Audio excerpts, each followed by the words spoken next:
2-0 in a series for the first time since 2007. Steph walking in the building without his mate, Draymond Green, not allowed to be at the facility, suspended for this game. Dante DiVincenzo shaking his defender, drives, scoop layup, beats the buzzer to put the Warriors up 9. Curry loving it. Second quarter, Andrew Wiggins blocking Trey Lyles off the glass, trailing the play. Three-pointer at the other end. Warriors a completely different defensive team at home at Chase Center. Under 10 seconds left in the first half. Steph Curry, who had a terrific game, misses the three there. Kevon Looney was absolutely a monster on the boards. Back out to Curry for the three. Looney had 20 rebounds, 9 of them offensive, which pays off there. They're up 53-41 at the half. Under 3 to play in the third. More good defense. Warriors in transition, setting up Curry for the deep three. Look at the way he holds the follow through there. No, it's good. The Warriors are up 16. They're feeling it. Kings never in this one. Curry driving, floating, draws the foul and one. And then if you can read lips, we'll spell it out for you. They don't want it. Curry, 28 points through 3 quarters. They wanted nothing to do with him. Warriors up big, and Curry finding his splash brother, Klay Thompson. Boom. Warriors go up 20. Curry has 36 points, 8 assists in this one. A monster game for Looney. The Warriors win 114-97. In practice, we had really good energy, understanding what the mission was, to understand we couldn't change anything about the decision that we knew was wrong, but that if we could come out and win tonight, it changed the momentum of the series. So we did what we were supposed to do. They say, Draymond's got a history, so do we. So we know how to bounce back. The series is not over. We got to regroup, stay positive, and understand, you give them their respect, but now we have to come back and try to, hit first, hit second, hit third in our next game. It's as simple as that. And last night, marking the 38th playoff game in Steph Curry's career, where he had 30 or more points while making at least 5 3-pointers, more than twice as many as any other player in history. James Harden would be next on the list with 17 such games. Only other player to even reach that mark 15 times. Love the quote. Draymond's got a history. So do we, as we welcome in Tim Legler. And as good as they looked at home, that's as bad as this team looks on the floor. It is absolutely confounding how well they play at the Chase Center compared to what they did in Sacramento. What did you see from this team last night as they returned to championship form?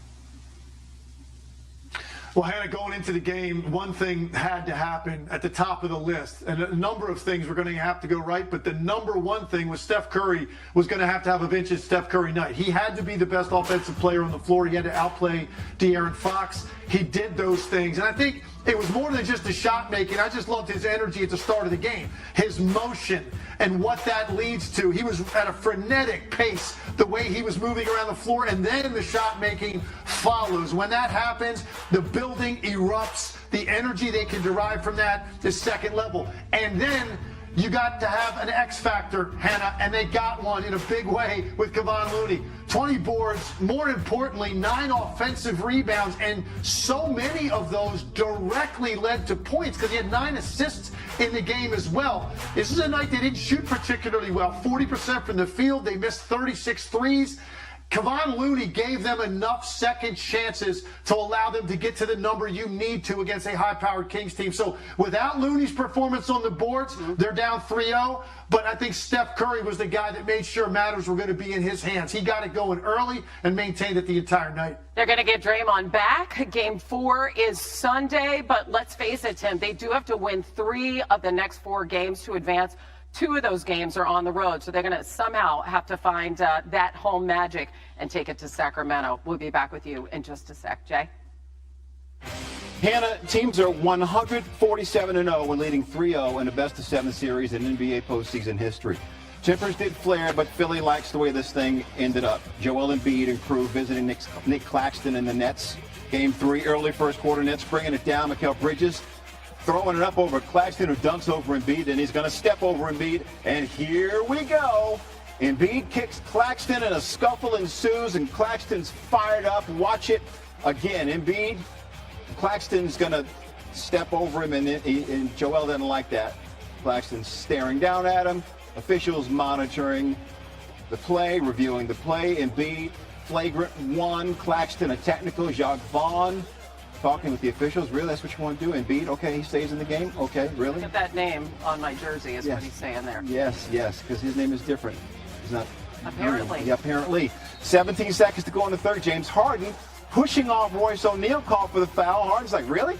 Foul? I do this all the time. Maybe refs thought he hit him where he probably shouldn't have hit him. He got a flagrant 2. Harden's ejected. He can't believe it, and Embiid can't believe it. Harden's like, really? I mean, I do this all the time. Early in the fourth, Nets up 4. Cam Johnson driving, gets to Claxton, throwing it down over Embiid, chirping at Embiid. Embiid's like, okay, you can chirp. You're going to get a technical, and you got a technical. You know better than that. That's the second technical. Matter of fact, why don't you just go? Leave the game. Yep, he's out. Removed. Later in the fourth, this is a game. Nets up 2. O'Neal got it. He don't got it. Turns it over. Maxey grabs it, takes it the other way. We're tied at 96. Sixers were down. Not anymore. 50 seconds to play. Still tied. Maxey looking for a shot.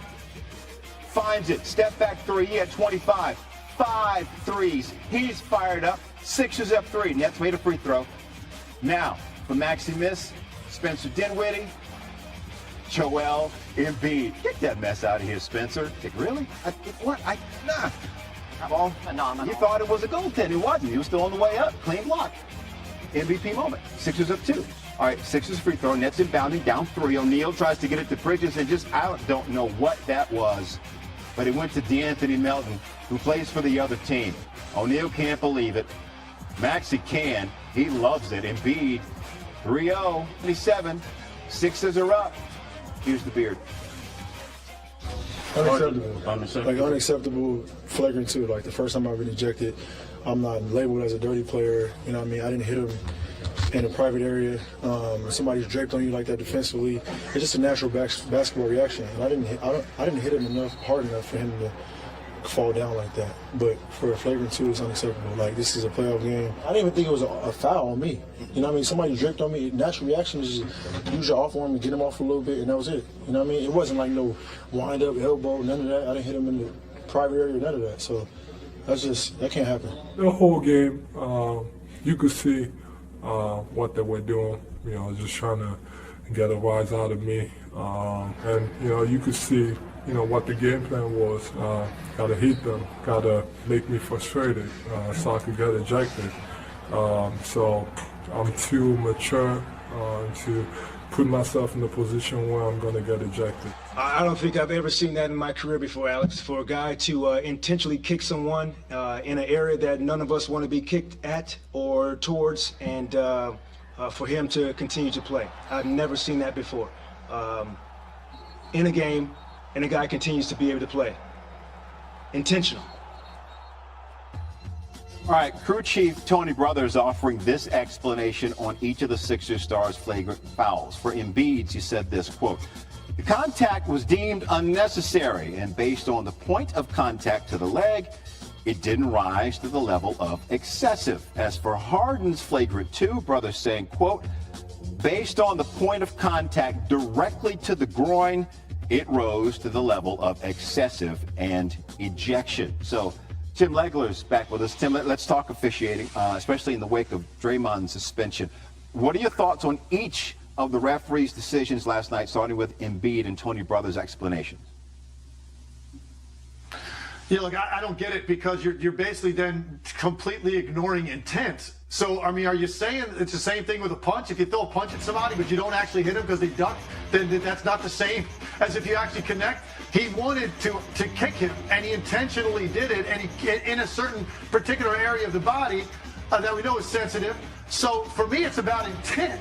And that's why I was very surprised that he was not ejected from the game, because I don't look at that as much different than what Draymond Green did from this perspective. They were both provoked, and they both retaliated in a way that was intentional, in a way that could potentially, cause physical harm. So I was very surprised that Joel Embiid was not ejected for that. And you saw him pointing at his name on the back of his jersey. I don't know if that played into it or not. I'll take Tony Brothers at his word for what he said. But for me, I think you've got to put the intent behind it, and I was surprised he wasn't ejected. Okay, what about Harden's ejection?